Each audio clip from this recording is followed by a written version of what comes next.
మనిషి రూపం మారినా బుద్ధి మారదు అనే దానికి ఈ కథ అయితే నిదర్శనం. ఇద్దరు స్నేహితులు ఉండేవాళ్ళు, రవి, రాము. వాళ్ళు ఒకరోజు ఇలా మాట్లాడుకుంటున్నారు. రాము వచ్చేసి, మనం ఒక మనిషి యొక్క రూపాన్ని మార్చేస్తే వాళ్ళ యొక్క స్వభావం కూడా మారిపోతుంది అంటారు. కానీ రవి దానికి ఒప్పుకోరు. మనిషి యొక్క రూపం మారినా వాళ్ళ బుద్ధి అలాగే ఉంటుందని చెప్తాడనమాట. సో రాము అయితే, నేను నీకు ప్రూవ్ చేస్తాను చూడు, మనిషి రూపం మారితే బుద్ధి కూడా మారిపోతుంది అంటాడు. నేను ఒక పిల్లిని ఒక అందమైన ఆడపిల్లగా మార్చేస్తాను అని చెప్తాడు.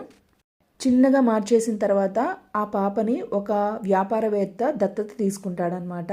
కానీ ఆ పాప అప్పటి వరకు పిల్లిలాగా ఎప్పుడు బిహేవ్ చేయలేదన్నమాట. ఒక ఆడపిల్లలాగే బిహేవ్ చేస్తూ ఉండేది. అప్పుడు రాము అడిగారు రవిని, చూసావా పాప రూపం మారితే బుద్ధి కూడా మారిపోయిందని. కానీ రవి ఒప్పుకోడనమాట దానికి. సో ఇక పాప పెద్దయ్యి పెళ్ళిడికి వచ్చింది. పెళ్లి చేయాలని వాళ్ళ అమ్మా నాన్న అనుకుంటారు. సో పెళ్ళి చేస్తారనమాట. సో ఇక రవి ఆ పాప బుద్ధి బయట పెట్టడానికి దాని ముందు ఒక ఎలుకను పంపిస్తాడనమాట. ఇక సడన్గా ఆ అమ్మాయిలో ఉండే పిల్లి బుద్ధి బయటకు వచ్చేసి ఆ ఎలుక వెనక పరిగిస్తూ ఉంటుంది. అక్కడుండే వాళ్ళంతా షాక్ అయిపోతారు. దీన్ని బట్టి ఏమర్థమైంది, మన రూపం మారినా పై రంగులు మార్చినా లోపల బుద్ధి అలాగే ఉంటుందని ఈ కథ చెప్తుంది.